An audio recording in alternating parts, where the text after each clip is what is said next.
नमस्कार दोस्तों, मैं अंकुर उपाध्याय स्वागत करता हूं आप सभी का आपके अपने YouTube channel share market analysis में।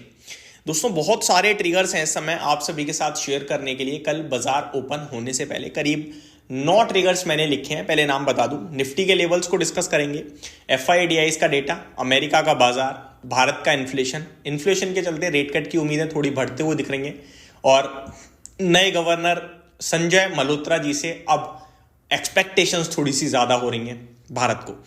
नेक्स्ट आपसे आज ग्लोबल मार्केट्स को कवर करेंगे, देन गिफ्ट निफ्टी, देन जो अटैक हुआ है उसके बारे में डिस्कशन, और चाइना स्टिमुलस की तैयारी कर रहा है और चाइना रेट कट की भी तैयारी कर रहा है। तो ये सारी चीजें इस समय बहुत ही ज्यादा आप कह सकते हो फोकस में चल रही हैं। फिर स्टॉक्स लेवल पे भी बातें करनी है और IPO सीजन गर्म होता हुआ दिख रहा है। 3 IPO ऑलरेडी ओपन है, कुछ IPO और खुलने जा रही हैं जिसके बारे में बात करेंगे। और सेबी की मीटिंग में SME IPOs को लेकर कुछ बड़े बदलाव आ सकते हैं। जो मीटिंग है आपकी आई थिंक नेक्स्ट वीक होने जा रही है, तो जैसे ही उसकी डिटेल्स आएंगी वो भी मैं आप सभी के साथ डिस्कस करूंगा। बढ़ते हैं आगे निफ्टी की तरफ। सबसे पहले निफ्टी के लेवल्स की बात करते हैं दोस्तों। बीते एक हफ्ते से निफ्टी ने कोई बड़ा मूव दिया नहीं है, रेंज में फंसकर रह गया है। अब रेंज की बात करें तो किधर टूटेगा पता नहीं भाई साहब, क्योंकि आज तक तो एक्सपायरी थी तो निकल गई एक्सपायरी। अब ब्रेकडाउन या ब्रेकआउट आना चाहिए आपके लिए। निफ्टी 24,548 पे बंद हुआ है। 24,500, 450, 425 ये है बॉटम इस समय के हिसाब से, इसके नीचे नहीं जाता हुआ दिख रहा है। और गलती से 24,350 टूटा और नीचे गया। ये मैं सिर्फ आपकी जानकारी के लिए बताता हूं, ऐसा नहीं है मैं ये कह रहा हूं हो जाएगा, ठीक है। काफी लोगों के कभी कभार कमेंट मैं पढ़ता हूं तो कहते हैं भाई आप तो कह रहे थे तेजी आएगी।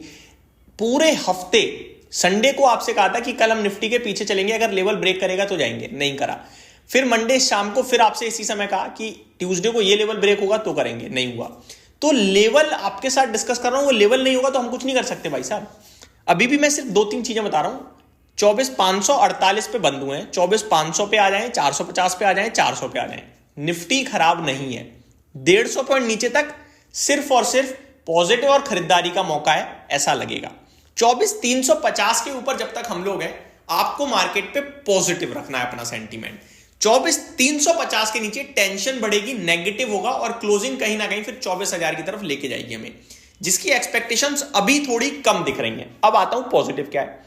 24,400 तक अगर आ गए तो वहां भी आपके लिए बाइंग ही सजेशन आएगी। अभी इस करंट भाव पे कुछ नहीं है, लेकिन 24,600, 650 के ऊपर 700, फिर 750, 800, ये अभी कोई अब क्या है आपके लिए, नया वीक स्टार्ट हुआ है कल से, नया week in the mean series के हिसाब से, वीकली सीरीज के हिसाब से तो डेटा बनना शुरू होगा। लेकिन बीते कुछ दिनों में हम प्रीवियस डे के हाई कोई ब्रेक नहीं करते हैं, तो इस हिसाब से 24,700 के ऊपर अगर कल बाजार जाता है तो आपको पॉजिटिव होना है, ठीक है जी। उससे पहले पॉजिटिव भी नहीं होना है। तो आप 24,700 से 24,400 इस रेंज में कहीं भी रहोगे, कोई ट्रेड नहीं बनेगा, सिंपल है। आगे बढ़ते हैं। FIDIs का डेटा, FIIs बड़ा बेच कर गए हैं और DIIs खरीद कर गए हैं। FIIs करीब 3,500 करोड़ की सेलिंग करके गए हैं और DIIs करीब 2,000 करोड़ की बाइंग करके गए हैं। अमेरिका के बाजार की तरफ चलते हैं दोस्तों। कुछ भी नहीं हो रहा। अगर आपको लग रहा है हम लोग सुस्त हैं तो अमेरिका का बाजार भी आपको सुस्त ही लगेगा।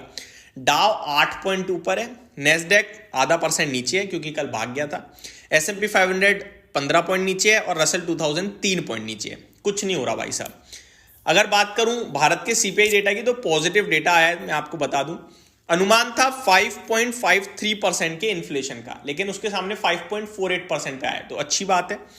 आगे बात करें, इस इन्फ्लेशन के चलते रेट कट की एक्सपेक्टेशंस बढ़ गई हैं। अभी तक प्रॉब्लम थी रेट कट में इन्फ्लेशन, लेकिन अभी इन्फ्लेशन अंडर कंट्रोल है एक्सपेक्टेशंस के, तो शायद रेट कट की उम्मीदें थोड़ी सी बढ़े बाजार में। ग्लोबल मार्केट्स पे आ जाते हैं दोस्तों। यूरोप के बाजार की बात करें, FTSE 11 पॉइंट ऊपर कुछ नहीं, डेक्स 11 पॉइंट ऊपर कुछ नहीं, कैक भी सब 11 पॉइंट ऊपर है। कुछ नहीं हो रहा भाई साहब, बिल्कुल अवॉइड करो। एशिया की बात करें तो मिला जुला है। निक्कई 1.25% ऊपर था, शंघाई ऑलमोस्ट 1% ऊपर था, हैंगसेंग 1.25% ऊपर है। वहीं कॉस्पी में 1.5% की तेजी थी और ताइवान आधा % ऊपर था। तो एशिया तो रॉकेट हुआ पड़ा है। अपना भारतीय बाजार ही थोड़ा अंडर परफॉर्म कर रहा था, जो आई थिंक कल से या आने वाले वीक में अच्छा करना चाहिए। गिफ्ट निफ्टी सजेस्ट कर रहा है कुछ नहीं, 23 पॉइंट नीचे है, 24,550, 570 के करीब, तो वो अवॉइड करिए। अब आते हैं जो आज हमला हो गया है दोस्तों, इसको अवॉइड कर दें वही ज्यादा अच्छा है, क्योंकि मार्केट इस पर रिएक्ट नहीं कर रहा है, तो हम भी इस पर बात नहीं करेंगे। चाइना ने स्टिमुलस और रेट कट की बात करी है दोबारा से एक बार। अगर ऐसा होता है देन डेफिनेटली वहां पे ग्रोथ और बढ़ती हुई दिखेगी, जिसकी वजह से कुछ फंड वहां पे पहुंच सकते हैं टेक्निकल बेसिस पे। ये सारी चीजें आपको समझना और जानना बहुत जरूरी है। अब आ जाता हूं स्टॉक्स लेवल पे। सबसे पहले HAL के लिए जस्ट अभी भी खबर आ रही है, ministry of defence signs contract with company for procurement of 12 Su-30 MKI aircraft at an approximate cost of 13,500 crore inclusive of taxes and duties. भाई सब 13,500 करोड़ के ऑर्डर आप कह सकते हो मिलते हुए दिख रहे हैं, तो पॉजिटिव है। आगे बात करते हैं दोस्तों कुछ और खबरों के बारे में। जेके tyre DEG is providing a €30 million loan to company for expanding production capacity in Madhya Pradesh. तो DEG ने 30 मिलियन का लोन प्रोवाइड कर रही है ताकि ये अपने क्षमता विस्तार कर सके मध्य प्रदेश में, focusing on sustainability and reducing carbon emissions. तो ये अपडेट आते हुए दिख रही है अब कंपनी की तरफ से।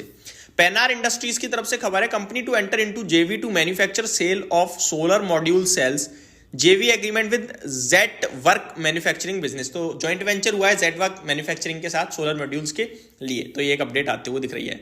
अपडेट आते हुए दिख रही है दोस्तों GNA एक्सेल्स की तरफ से, company says commissioning of rooftop solar power plant of 4 megawatt. तो ये अपडेट कंपनी ने शेयर करी है। आगे बात करते हैं दोस्तों, टाटा मोटर्स की तरफ से भी कुछ खबरें आते हुए दिख रही हैं। कंपनी ने ऑलरेडी कहा था कि हम अपने पैसेंजर व्हीकल और ईवी पे 3% या 5% कोई नंबर दिया था, मेरे को अभी याद नहीं है, बट मैं डिस्कस कर चुका हूं। इंक्रीज करने वाले हैं प्राइस हाइक। अभी कंपनी कह रही है कि कंपनी इंक्रीज कर रही है कमर्शियल व्हीकल्स के 2% तक जनवरी में। तो कमर्शियल व्हीकल के दाम भी महंगे होने जा रहे हैं। तो ये कुछ बड़ी अपडेट्स थी दोस्तों जो मैंने आप सभी के साथ शेयर करी। मिलते हैं आप सभी के साथ कल ओपन मार्केट में। अभी के लिए सिर्फ इतना ही। Thank you so much for watching this video. Good night guys.